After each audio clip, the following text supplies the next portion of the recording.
Hello, ici Dorine, Et Cyril, des investisseurs sereins. après plusieurs années de travail en tant qu'ingénieur, nous nous sommes lancés en investissement immobilier. Après 5 années d'acquisition, nous étions devenus libres financièrement. Dans ce podcast, nous vous partageons les stratégies et les bonnes pratiques pour développer votre intelligence financière. Dans le but non seulement d'être plus riche sur le papier, mais avant tout pour devenir plus libre et plus heureux. Alors, ouvrez grand vos oreilles et préparez-vous à atteindre vos objectifs. Le scénario typique de l'échec de financement bancaire. Hello les investisseurs sereins, j'espère que vous allez bien. Aujourd'hui, j'avais envie d'aborder une erreur que l'on voit trop souvent et pour cela, j'ai Cyril qui est avec moi. Hello Dorine, très content de participer à ce podcast aujourd'hui. Alors, on a déjà remarqué, que ce soit des personnes que l'on accompagne ou des personnes qui ne sont pas accompagnées par nous, qu'il y a des biais, on va dire des biais psychologiques typiques qui peuvent entraîner un échec de financement bancaire. Alors déjà, qu'est-ce qu'on entend par un échec de financement bancaire ? Pour moi, il y a deux types d'échecs. Il y a l'échec total, c'est-à-dire que tu n'as aucun financement bancaire pour ta bonne affaire que tu as pu trouver, ou tu as l'échec, on va dire, partiel, c'est-à-dire que tu as un financement qui est vraiment pas terrible, avec beaucoup d'apports. Voilà, ça c'est un échec, on va dire, partiel. Déjà, qu'est-ce que tu remarques quand les personnes se retrouvent dans cette situation ? Quelle est la première erreur qu'ils ont faite ?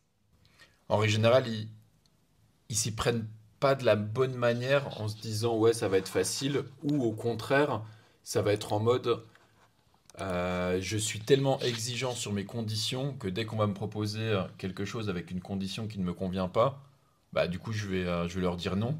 Et au fur et à mesure des semaines qui vont passer, on se retrouve finalement avec aucune offre de prêt réel parce qu'on a fait soit la fine bouche, soit parce qu'on a pris par-dessus la jambe le fait d'enchaîner les rendez-vous bancaires.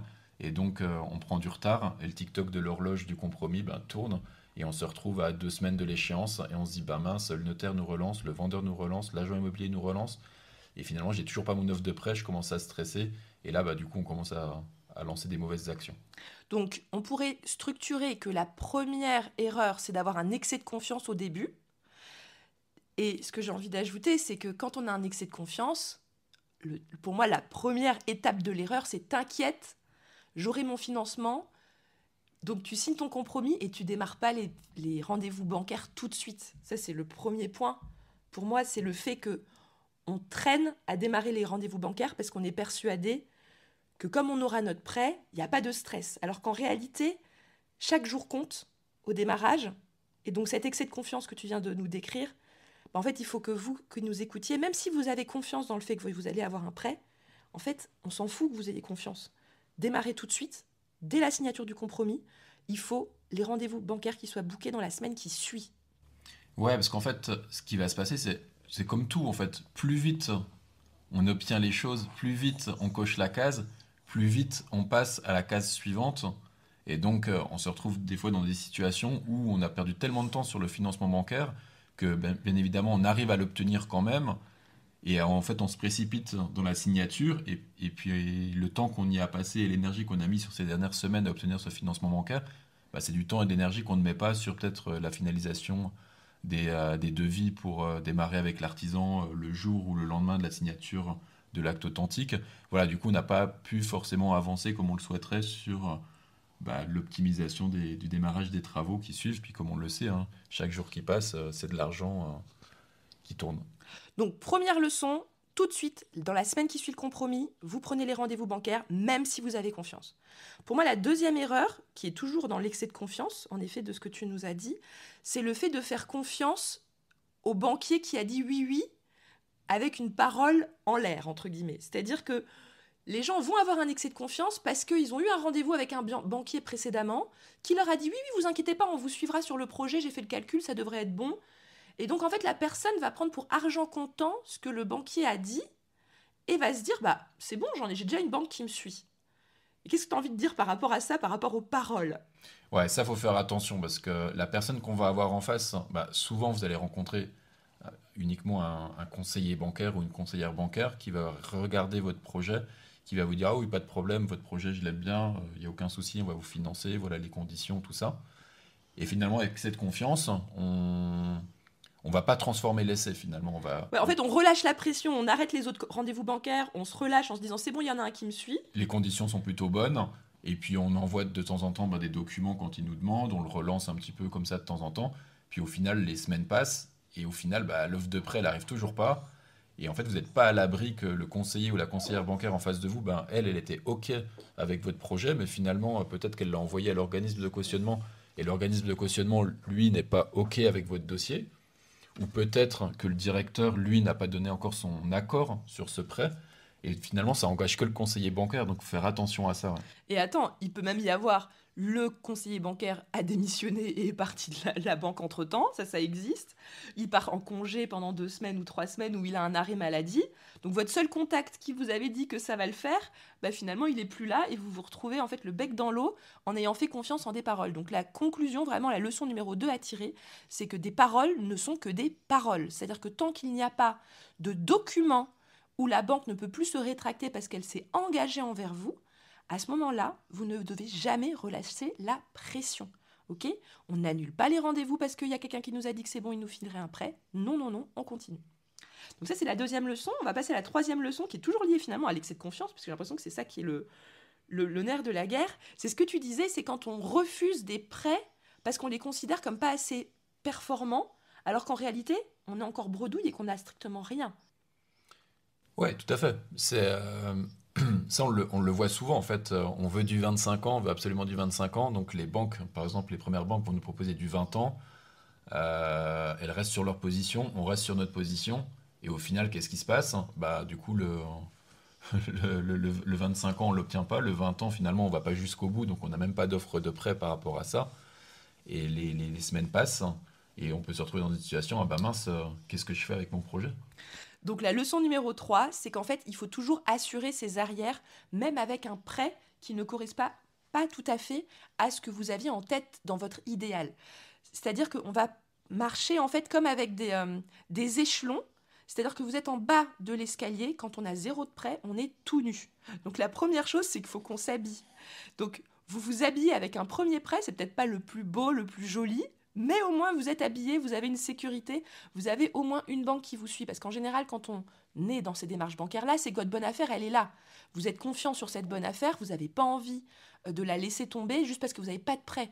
Donc même si vous avez un prêt sur 20 ans, l'affaire reste bonne. Donc assurez vos arrières, ça c'est la leçon numéro 3.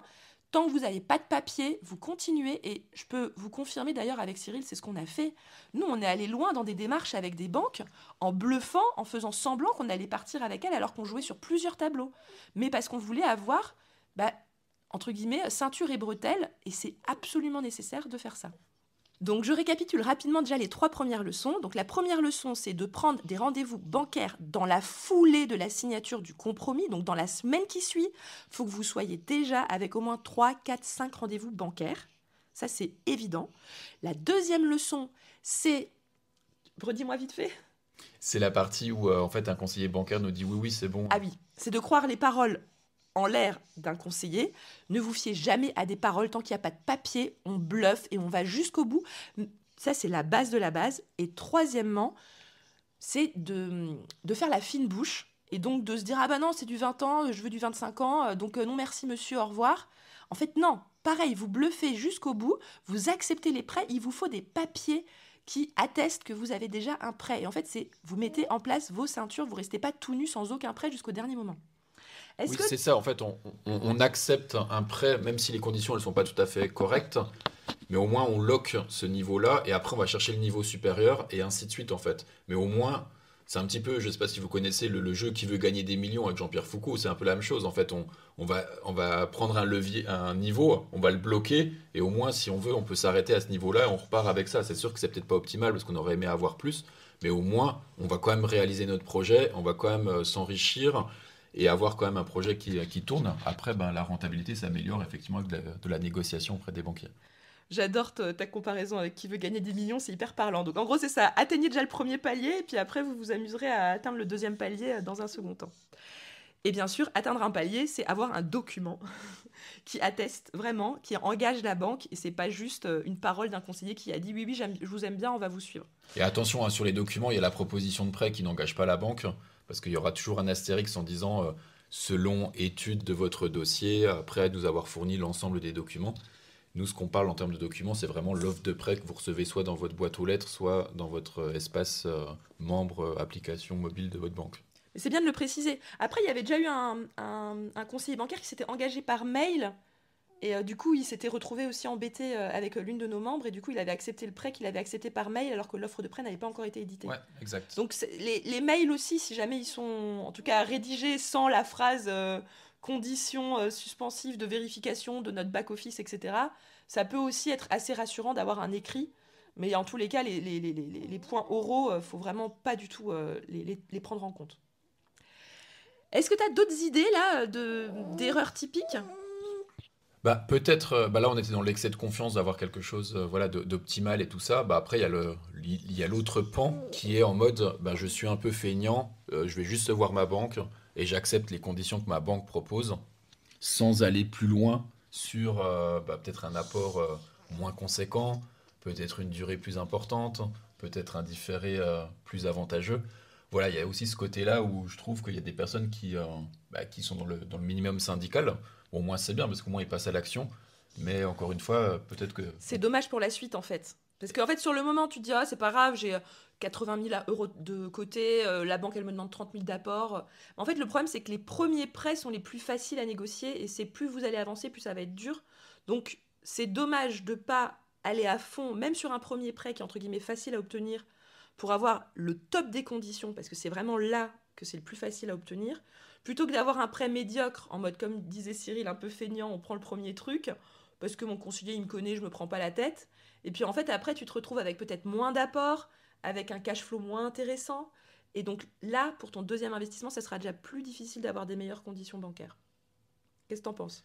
Non, mais c'est tout à fait ça. Après, ben, effectivement, aujourd'hui, on a quand même une assez forte expérience avec tous les membres qu'on a accompagnés et qu'on accompagne sur leur projet de financement bancaire.